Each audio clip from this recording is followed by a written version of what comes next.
dirais 15-20 minutes, mais il n'y a pas de règle non plus très précise. Dans la structuration de mes échauffements, j'avais 3 parties. Alors, c'était pas toujours les 3 parties, mais enfin, je le concevais comme ça. Donc, une première partie à base d'éducatif de coordination,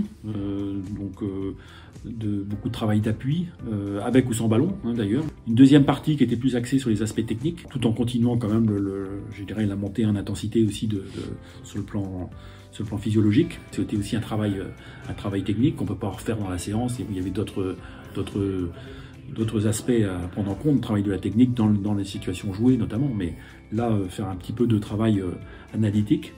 Et puis une troisième partie qui était une partie ludique et qui était extrêmement importante à mon sens pour le plaisir du joueur et pour créer une ambiance de travail. C'est-à-dire que c'était là où dans cette partie on devait trouver une forme de plaisir d'être ensemble, de partage.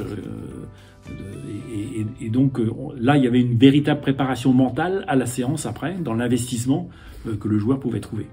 Ça peut être des taureaux, c'est assez classique, mais des jeux de conservation avec justement pas trop de contraintes sur le plan des règles, mais des séquences où il y avait le plaisir, le mouvement, l'envie de transmettre le ballon, d'être en phase avec les partenaires.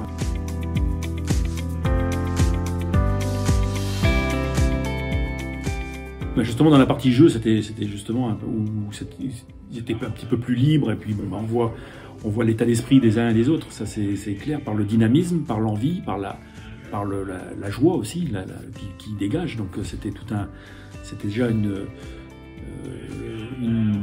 situation où on pouvait déjà anticiper de l'état d'esprit dans lequel va aller se dérouler la séance.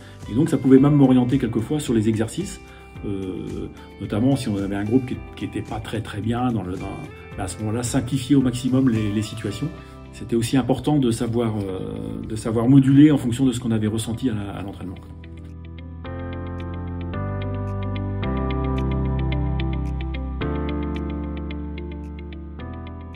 Alors la plupart du temps, l'entraîneur des gardiens prenait ses gardiens en échauffement. Donc on commençait la séance ensemble et après donc on se séparait.